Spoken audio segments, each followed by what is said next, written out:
What is up, people? This is Dorian from Positive Stowing with yet another video. It's because I'm quite enjoying this. I'm quite enjoying the journey. So, today's topic is a very good one.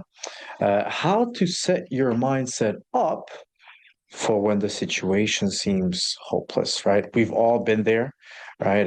Life is difficult. Life has rough patches. And I'm no expert in life, right? But I myself have gone through a couple of these or a few of these situations where things may not seem ideal and it might seem that there's no exit or there's no light at the end of the tunnel. So I do want to go over how to sort of set yourself up so that you're out of the situation as quickly as possible, or if it's not possible for yourself to get out of the situation quickly, to be able to go through it as smoothly and as less painfully as possible.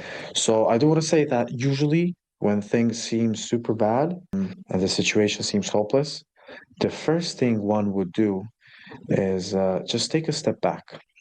Situations might seem super hopeless, right?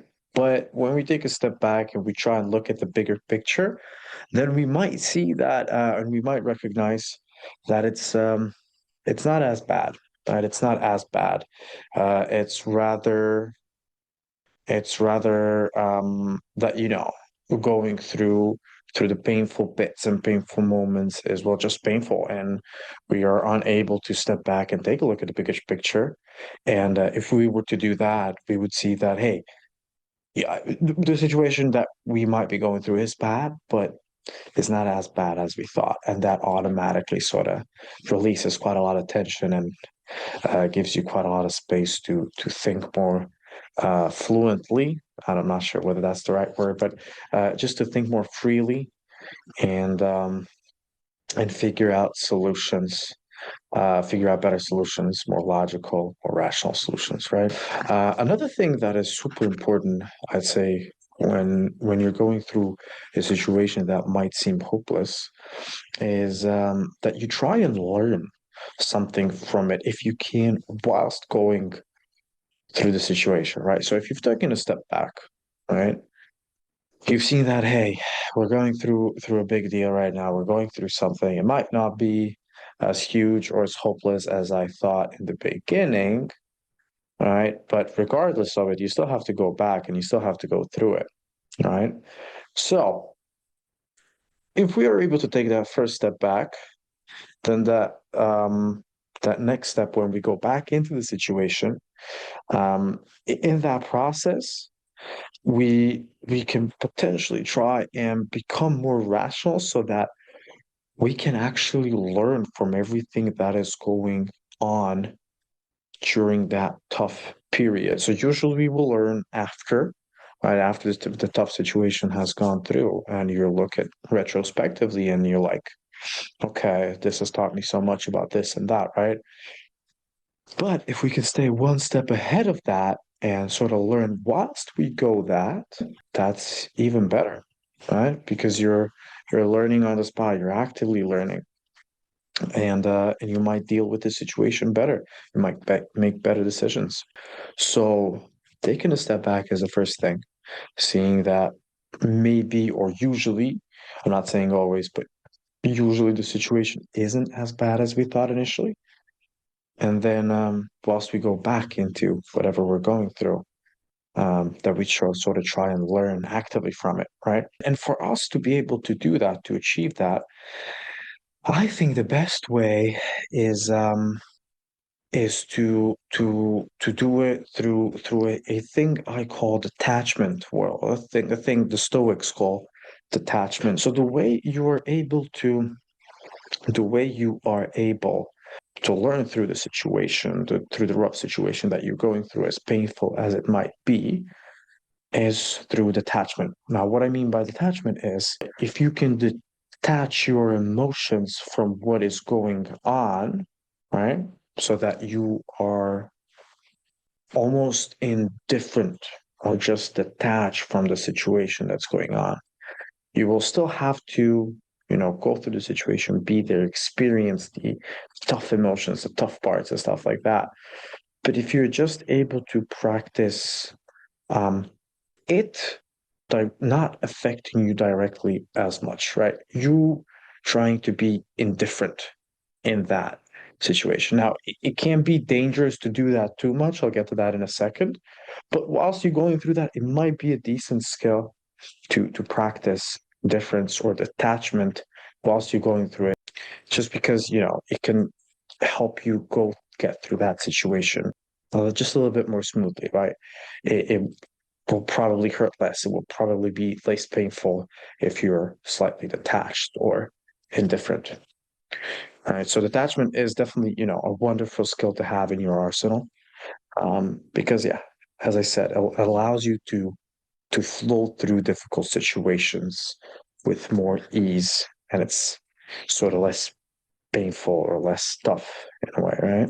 It also reminds you that these things don't last forever, right? Those situations don't last forever. So definitely a worthy thing to sort of practice and have for tough situations that are coming in, tough situations that have gone through, right? That have passed. I mean, right? And tough situations that will come in the future, right? So you're just flowing more easily without directly attaching your emotion to it, so that it's less painful. On the other hand, obviously, it's slightly dangerous to practice too much indifference or too much detachment. Well, yeah, you're letting life go through and you're letting life fly past if you're not experiencing anything. Right? Like, you can come to a certain point. It's not really going to happen to most of the people watching these vids, but it, it can come to a point where if you do it too much, you're not experiencing anything, you're not feeling anything. And essentially, you just almost not living. Right? You're just going through life. You're not living it. You're not experiencing it. So it might be, you know, good to be aware of that. Though again, I don't think that it's going to be a massive thing, especially for people that are just starting to practice it or will start to practice that indifference or detachment feeling. So just to conclude, right? So when the situation does feel hopeless, the first thing that's best to do is taking a step back and try and looking at the big picture, the grand scheme of things. And you'll probably notice that it's not as bad as you might have thought, right? Or that you've gone through something similar previously, right? Which will automatically just give you a little bit of that ease.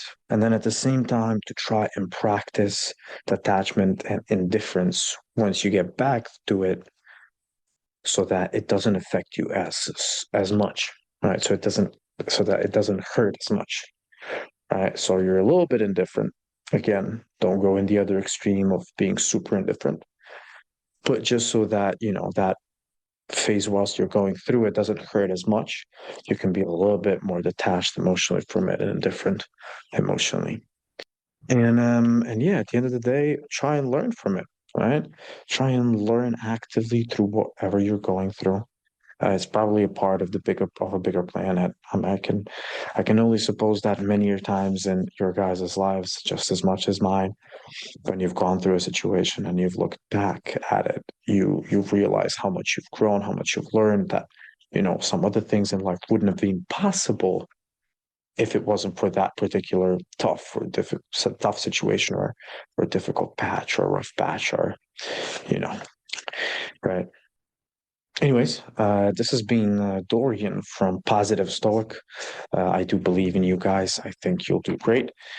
Just as I believe sort of in my own abilities to keep on posting these videos and creating fun thumbnails that will hopefully